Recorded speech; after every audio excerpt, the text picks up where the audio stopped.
हैं और देश भर में जो विपक्षी एकता जो बिहार में हुआ है महागठबंधन, अगर वो सेंटर में हो गया, राष्ट्रीय लेवल पर हो गया, तो क्या आप उस चुनौती मानते हैं? देखिए, नीतीश कुमार जी सुशासन के बाबू माने जाते थे, सुशासन के प्रतीक माने जाते थे।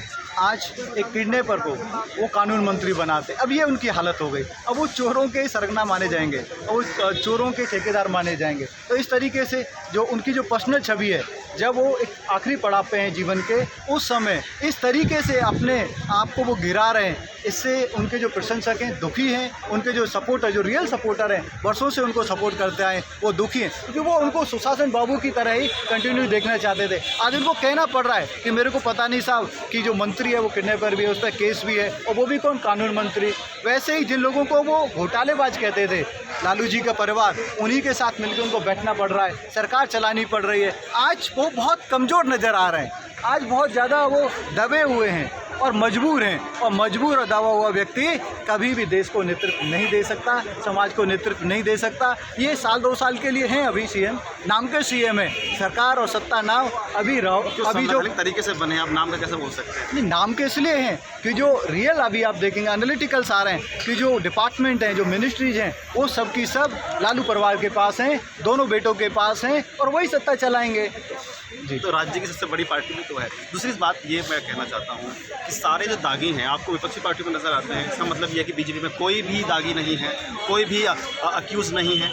ये तो एक सबकी प्रॉब्लम है, सभी पार्टी की प्रॉब्लम है, चुनाव आयोग ने भी इसकी चिंता व्यक्त की है, तो ये तो सबका मामला है। लेकिन आप एक ही पार्टी को हाईलाइट कर देंगे तो क्या न्याय है बाकी पार्टियों के साथ? नहीं, हम नहीं कर रहे हैं, सबके पास अधिकार है, हमारे पास इंडिपेंडेंट जुडिशरी है।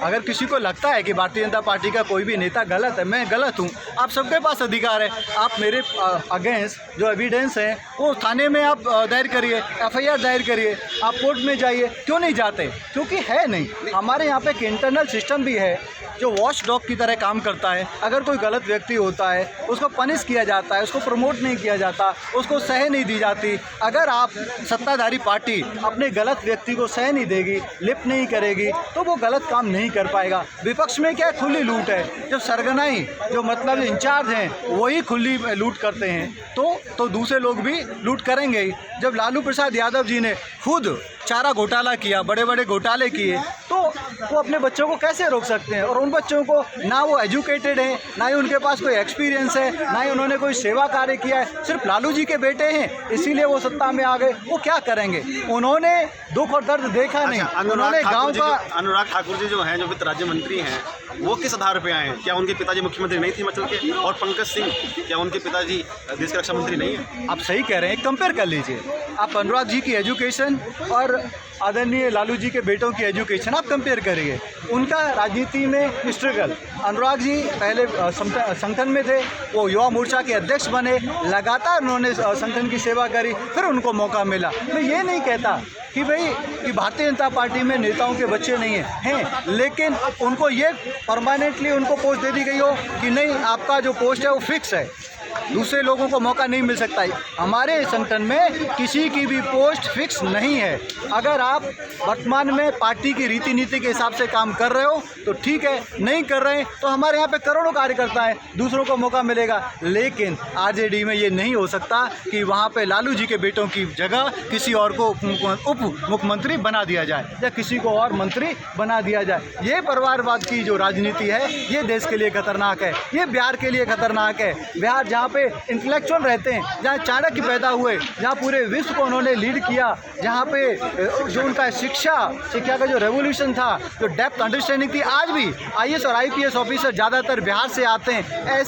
ऐसे स्टेट में आप इस तरीके के लोगों को मुख्यमंत्री और उप मुख्यमंत्री बनाओगे और मंत्री बनाओगे तो सही नहीं है। जहाँ पे हाईली एजुकेटेड लोग हैं उनको ढूंढो, उनको जिम्मेदारी दो, तो उससे प्रदेश आगे बढ़ेगा, देश आगे बढ़ेगा। अच्छा, ठीक है। जो आपने कमियां गिनाई हैं ये तो सभी पार्टियों में है। बीजेपी के बहुत सारे नेता जिन पर गंभीर धाराओं में उनके खिलाफ केस चल रहे हैं, आप अपने पार्टी के लोगों को छिपा लेते हैं, बाकी को हाईलाइट कर देते हैं। पहला क्वेश्चन आप टाल गए मेरा। मैंने कहा है कि 2024 के लिए क्या ये विपक्षी एकता चुनौती बनेगी आपके लिए? क्या उस बौखलाहट में आप CBI का और ED का यूज़ कर रहे हैं विपक्ष के खिलाफ? देखिए, हम तो चाहते हैं कि विपक्ष मजबूत हो, हमें चुनौती दे, हम भी अच्छे तरीके से चुनाव लड़ें। अगर हमें कुछ खामियां हैं तो वो हमारे सामने रख सके, क्योंकि हमारे पास अच्छा नेता है, अच्छी नीति है। अगर कुछ हमें कमी निकाल के देंगे तो हमारे पास 2-2.5 साल का समय, हम उसको इम्प्रूव करेंगे और अच्छे तरीके से काम करेंगे और अच्छे तरीके से सेवा करेंगे। क्योंकि आदरणीय मोदी जी कहते हैं, मैं तो चौकीदार हूँ, मैं तो ट्रस्टी हूँ, मैं मालिक थोड़ी हूँ, मैं राजा थोड़ी हूँ। जब आदमी अपने आप को राजा नहीं मानता, ट्रस्टी मानता है, सेवक मानता है, तो वो गलत कर ही नहीं सकता। वो अपने परिवार, जहाँ पे एक फ्लैट में रहते थे, वो आज वहीं पे फ्लैट में रह रहे हैं। भाई दुकान चला रहा है तो आज भी दुकान चला रहा है। प्राइम मिनिस्टर बनने के बावजूद भी वो 130 करोड़ लोगों को परिवार मानते हैं। अपने जो बायोलॉजिकल उनके जो पेरेंट्स हैं या बायोलॉजिकल उनके जो भाई बहन हैं, उनको वो प्रायोरिटी नहीं देते। तो ऐसा व्यक्ति हमारे देश के लिए धरोहर है, एक एसेट है, और हम सब फॉर्चुनेट हैं कि हम उनके समय काल में हैं और हमारा देश तेज़ी से विकास कर रहा है। तो विपक्ष में भी ऐसे ही कमिटेड लोग आएँ और ऐसे ही इसी तरीके से वो जनता के बीच में अपनी विश्वसनीयता को बढ़ाएं। वो कब बढ़ेगी? जब लालू जी अपने बेटों का मोह छोड़ देंगे धृतराष्ट्र की तरह, और वो युधिष्ठिर जैसे जो लायक लोग हैं उनको आगे लाएंगे, तो प्रोग्रेस होगी, आरजेडी की भी प्रोग्रेस होगी। अगर आपको अपनी पार्टी की प्रोग्रेस करनी है तो घर के जो आपके रिजर्विंग कैंडिडेट नहीं है तो उनको साइड में हटाना पड़ेगा। जितने भी महापुरुष पहले रहे, उन्होंने ऐसा नहीं कि अपने बेटे को ही राजा बनाना, उन्होंने बोला जो उचित है, जो सर्वोत्तम है, वही राजा बनना चाहिए, वही उसी को लीड करना चाहिए। तो अभी जो विपक्ष है अनफॉर्चुनेटली वो परिवारवाद की काम कर रहा है, वो एक विशेष व्यक्ति के लिए काम कर रहा है। इसीलिए शिवसेना जो है आपके साथ गठबंधन में होती है, वो भी परिवारवाद वाली पार्टी है, तब वो सब ठीक हो जाता है।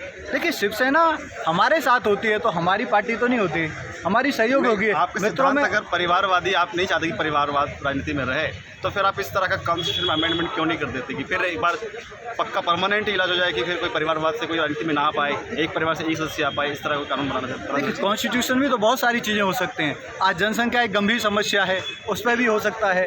आज जिस तरीके से घोटाले हो रहे हैं, लेकिन सब चीज़ कानून से नहीं होती, हर चीज़ एक कोई नैतिकता होती है। और पर्टिकुलरली उन लोगों के लिए जो राजनेता हैं, जो संसद में बैठते हैं, जो कानून बनाते हैं, अगर उन्हीं को कानून से बांध दिया जाएगा तो फिर क्या नैतिकता है? आपकी कुछ अपनी कुछ ड्यूटीज़ हैं, कुछ जिम्मेदारी है, उनको निभाओ और जनता के सामने आप एक आदर्श प्रस्तुत करो कि ताकि जनता आपसे सीख के अच्छा कार्य कर सके। जय हिंद। आप सभी को जन्माष्टमी की बहुत बहुत शुभकामनाएं, आपके चैनल को बहुत बहुत शुभकामनाएं। Thank you. जय हिंद। जय हिंद। जय हिंद। जय।